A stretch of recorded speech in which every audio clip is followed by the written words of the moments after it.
Talking of films and films about our environment, society and economy, the Big Synergy International Film Festival is billed as the world's largest sustainability film festival.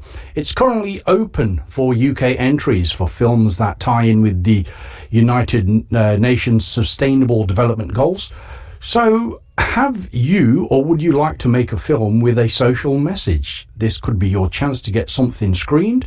Joining me now is Dr. Sourav Roy, the CEO for the Centre of Big Synergy, which is running the Film Fest. Good evening, Sourav. Explain a bit more about the UN Sustainability Development Goals and the kind of films and festival it is looking for. Sure, thank you for having me on the show.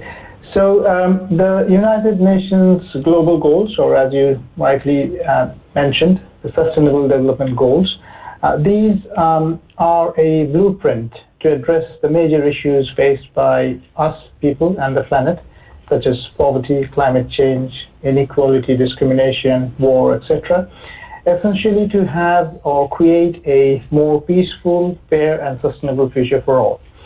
So the purpose of founding the film festival was this, that more than 85% of people in the UK are unaware of these global goals and what you and I can do about it in our own everyday lives. And films being so relatable, such a powerful media, if stories are told through films about these issues and then we create a dialogue around, why that matters to me and you and how I and you can act on it, that'd be wonderful. And that essentially led us to start this film festival. So we've reached over 8 million people in 90 countries, or more than 90 countries since 2019, and this is our 5th edition.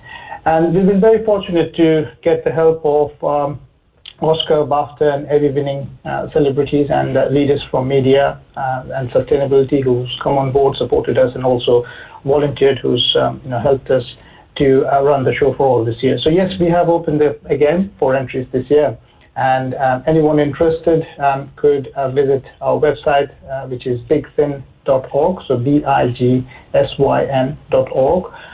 to see all the relevant links to submit their films. And it's not just filmmakers, just to be clear, it's me and you as well.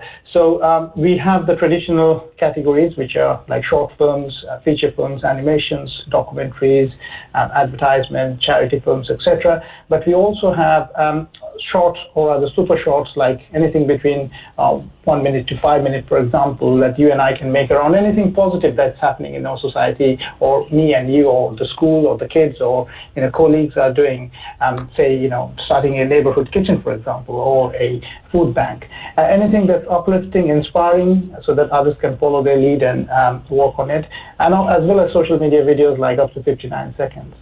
So those are very, very welcome as well, and we've got a special prize, especially for these sort of films that the general member of public can contribute to. Their films will be shown on Piccadilly Lights, Europe's biggest screen, in the heart of London, in Piccadilly Circus, on the big billboard in central London. The films will be screened in November. So that'd be a huge thing for someone, obviously, who's been able to contribute positively and share some positive messages with the whole country. And can the films be on any issues anywhere in the world? Of course, yes. So we encourage films on anything and everything to do around sustainability. And as you understand, sustainability is a very complex issue. There are several elements which are all interlinked. So starting from stories around discrimination to disability to inclusion of LGBTQI, for example, within communities, all sorts of ideas, all sorts of messages are welcome.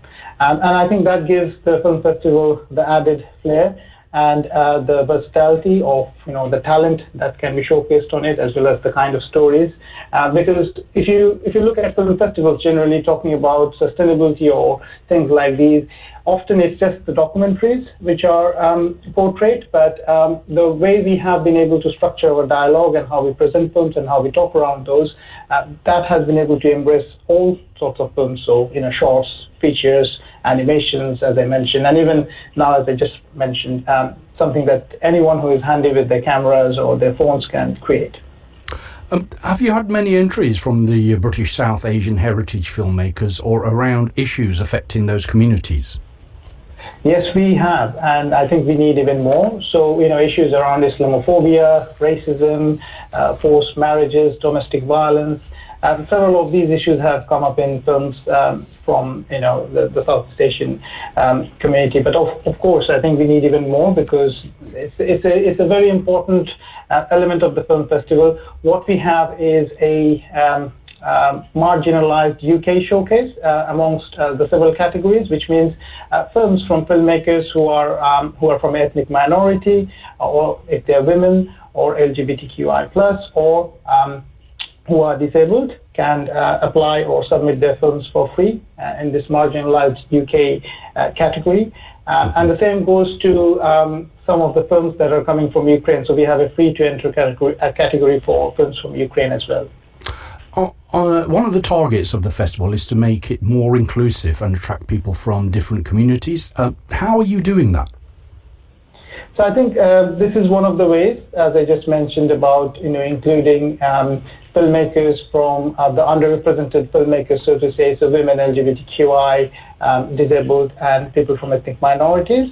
But also, we are trying to encourage more filmmakers from the marginalized communities to share their work, and we are trying to bring them to mainstream. So, providing their stories to press and media so that, they can be identified and recognized as important voices. Their stories of struggle, resistance, resilience can be also, brought to the mainstream media and, brought to society, so to say. So yes, we do support them through all means to take their story to the world. Okay. And what about you? Are you a filmmaker? So I have my creative input with several of the filmmakers I work with, and we've been trying to create projects around sustainability, telling stories both personal as well as communal. So yes, that's I would say I'm more of a facilitator to bring about such projects which really can bring positive changes. And once again then, so how can people enter and where will the films be screened? Sure. So all the links to submit the films, be it from a professional filmmaker or from, as I mentioned, a member of public who would want to create a film around sustainability, they are on the website bigsyn.org, so which is bigsyn.org. And the films will be screened worldwide via bigsyn.org in London as well as on Piccadilly Lights, as I just mentioned. Thank you very much for joining us on tonight's programme, and that's Dr. Sourav Roy, the CEO for the Centre of Big Synergy, which is running that film festival. BBC Radio Derby.